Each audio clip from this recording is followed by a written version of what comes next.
mayambu thoibi kaisamna taramna okjabaga loinana khurumjari ngasisu mahausagu mayamgidamakta yamna nungairaba phunga wari ama puduna laksari hauzik mayam punna wari asi taminarasi thaina matam amada nupa amakak leirami mahaki maming asibu mahakna thauba haina kaurami tinkang phaduna saba ngami haiduna mathanda kausaba mamingni numidangi matamni yum manung aduda athawbana hipli amuksu wakhalda haukraba matam amabu ningsingli nungsibani da matamdo ima ipa makhoi anigi matam bakta sanaduna leiringi matamdo adubu hojikti phangtre haigini haibada kanamta leitre ima ipa makhoisu phaltraba ningthau sigi miyoi hatok fikre hojikti ai thanda gaihore ima ipa kaina khra matungda aigi punsi ase mirot ama oiduna yamna wan hinglaki kasidi ai chawba sare mabung phare ima ipa hatki bagilaman buso aina khumlage athawba na mama pa lekira matungda mahak mathanda lotuni hinglaki bani thabakti suba haita chada busu yarakta bana maram oiduna apumaphamda leiba tinkang bu oina pha phatuna saba hauki mamai thangda hainabi am oiraktuna tinkang asita mak phaduna chada leiraki athawba mamit ado isinduna tumthakre ngaki matungni ahing nongai asida mahakna leiba yum adugi mamang thangbuda leiba pukri dudagi hangoi borabi amana yamna makol hauna gogo khonlaklami hangoi borabi asina kana khonlakpagi makol asina imungda nongaina tumliba thawbagi manakong anida hektarami athawba mahakna tumlibadu kairi mikap tholai masigi hangoi borabi se aingonda tasengna hore aina nongaina tumliba sibu mahaki hauraba makol asina tumbase pungka hekka hele khangani na ai asibu kanano haiba masak khangdramale pharge hekta sathoke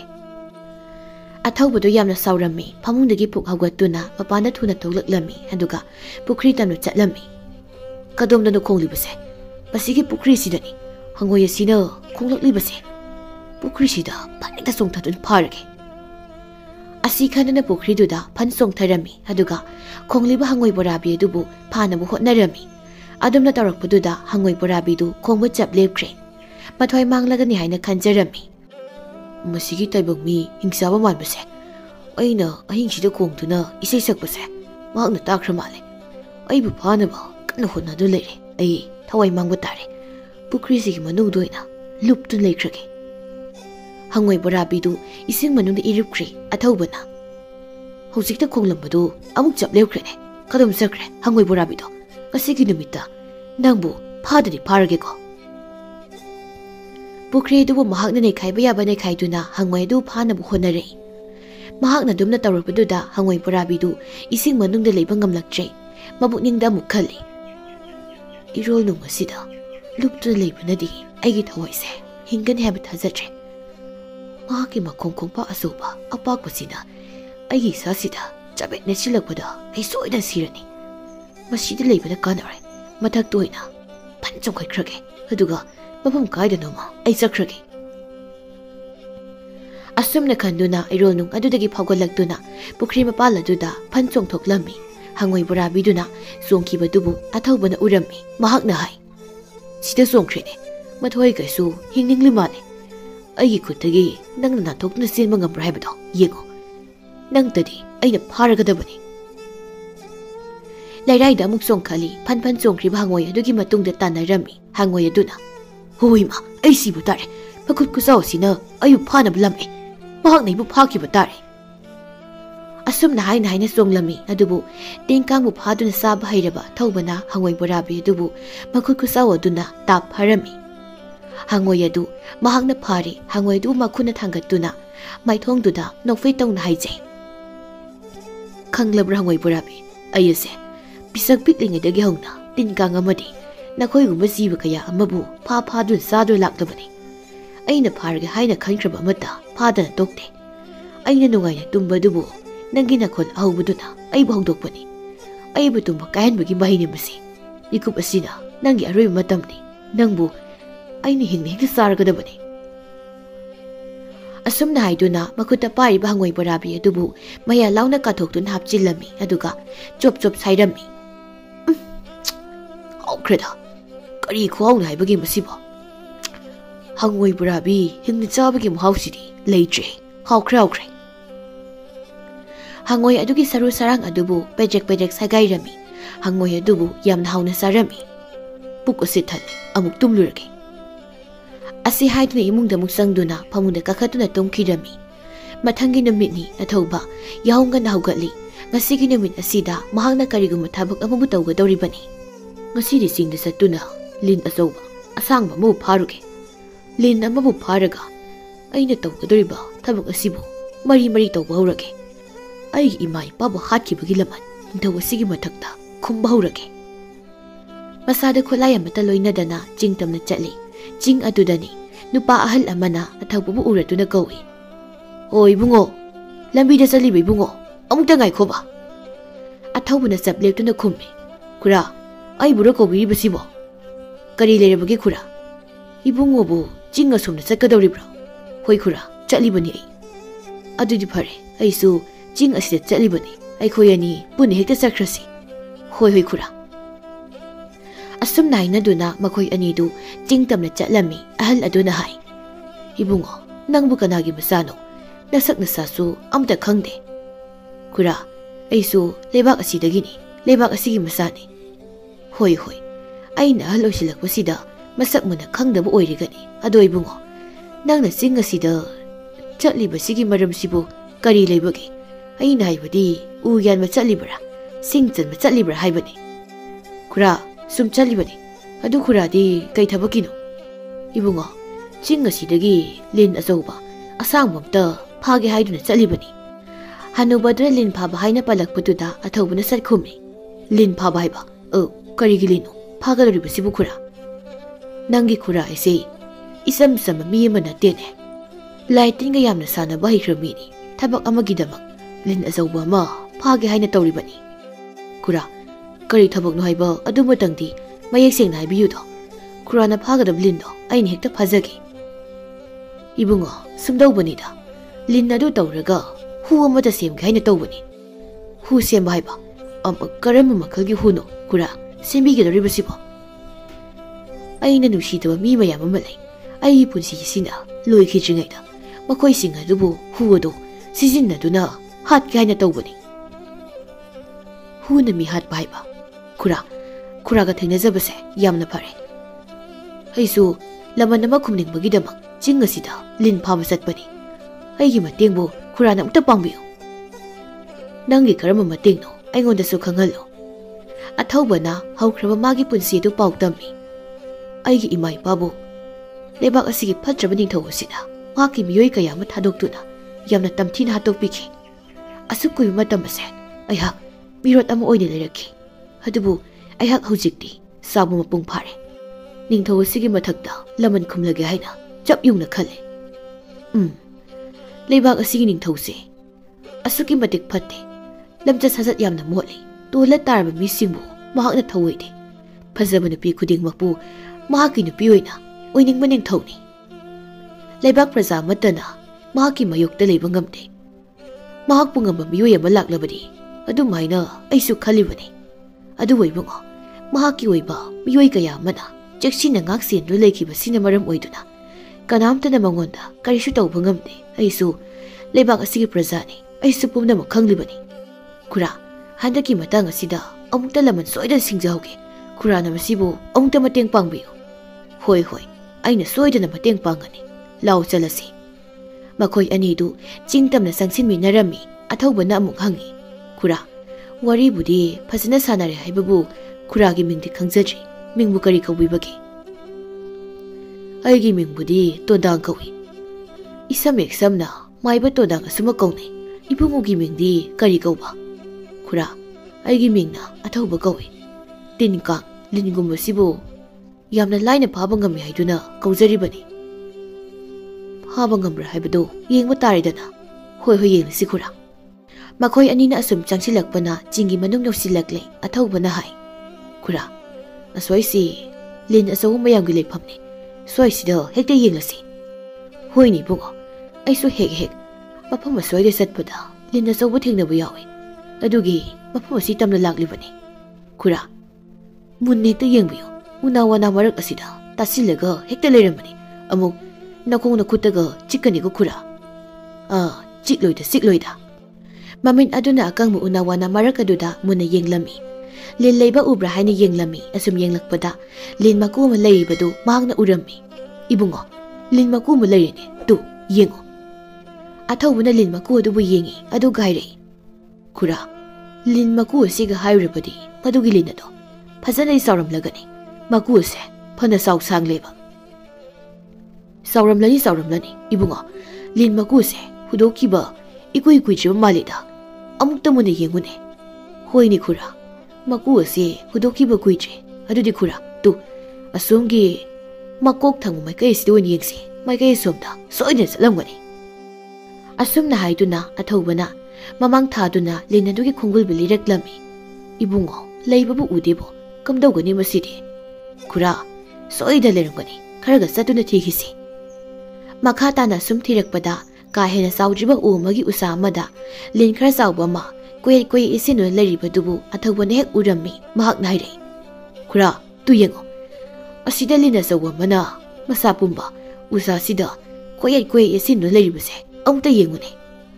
Tondang na yengduna hoini bungo phana sawi he masigi lina sidi nati masibu phaba ngamdoribro nangbo. Kura ain hek taibong mirol tarakpadagi asiguma lindi phaduna talaklabani. Aigi min asina uraba linna mata lemna kakthade. Masimasu aigi khutagi nanthokpa ngamlaroi. Pharibu thune hekta phana batawro. Adudi kura mapam sida adumak lengda lebiyuko aine u sida hekta kakhalage. Asi haiduna thawbana udubu kakhatlami. Masigi linse onthoknadi zawrise. Kadumdagi phagani mase. Makok asida khut asida hekta namsinuna pharage. Yamna tapna kakhatuna makut aduna lin adugi makok aduda tapaisinuna pharami aduga hairei. Kura lin asi phare. Tondangna noktuna hai nangdi lin phabasi yamna gai boireko. Kumtharo. Athawba makhada kumthai aduga hai masi urabadi yarani kura. Yarani. Lin asisu phana sawri. Hu mahi mayam ama semba yarani. Ado nangbu lin adubu aduna dum pairaga sakadoribro. Kura lin asi hatoklo hairibro. Hatokigano. Horen hingni hekta sugaisi. Adu urabadi sumaya sum khuta yesilaga puraklagi. Hoi ado khara senadi payuko amu nanthorakani. Karisu tawroida kura. Lin adubu puduna makhoi animuk puna chatminarami. Numidangi matamni athawbasu Tondangi mayumna lairami Tondangna athawbabu yengduna hai.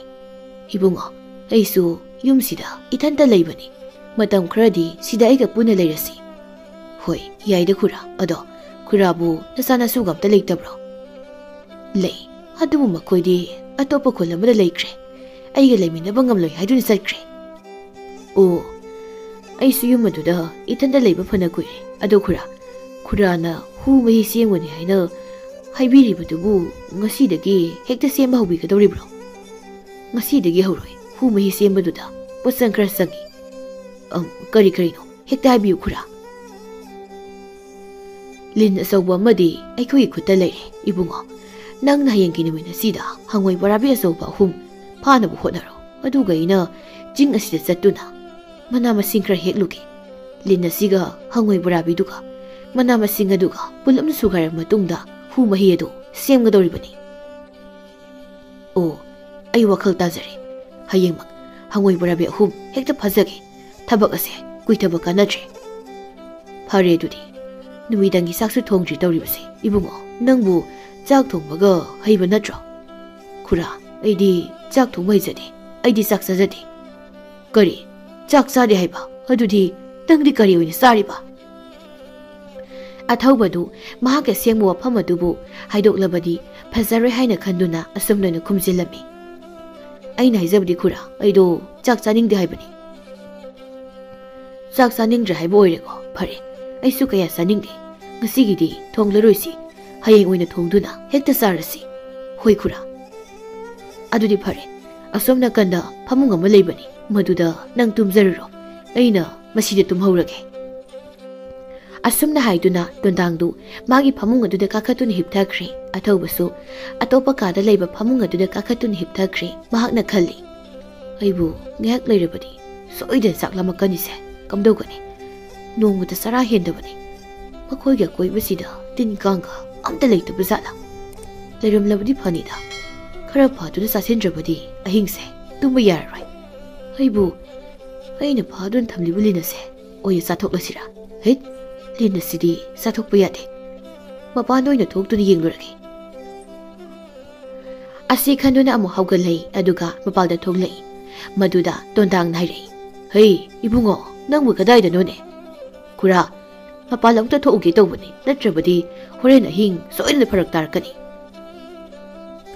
ꯑꯁꯤ ꯍꯥꯏꯗꯨꯅ ꯃꯄꯥꯟꯗ ꯊꯣꯛꯂꯛꯏ ꯌꯨꯝ ꯑꯗꯨꯗꯒꯤ ꯈꯔ ꯆꯠꯊꯣꯛꯏ ꯅꯥꯄꯤ ꯃꯌꯥꯝ ꯑꯃ ꯍꯧꯔꯤꯕꯗꯨꯗ ꯌꯦꯡꯏ ꯅꯥꯄꯤꯁꯤꯡ ꯑꯁꯤꯒꯤ ꯃꯔꯛꯇ ꯁꯣꯏꯗꯅ ꯇꯤꯟ ꯀꯥꯡ ꯂꯩꯔꯝꯒꯅꯤ ꯈꯣꯡꯕꯁꯨ ꯑꯝꯇ ꯇꯥꯗꯦ ꯇꯧꯔꯤꯁꯦ ꯀꯣꯡꯁꯦꯡ ꯍꯔꯧ ꯈꯥꯏꯗꯨꯕꯨ ꯑꯝꯇ ꯂꯩꯇ꯭ꯔꯕ ꯖꯥꯠꯂꯥ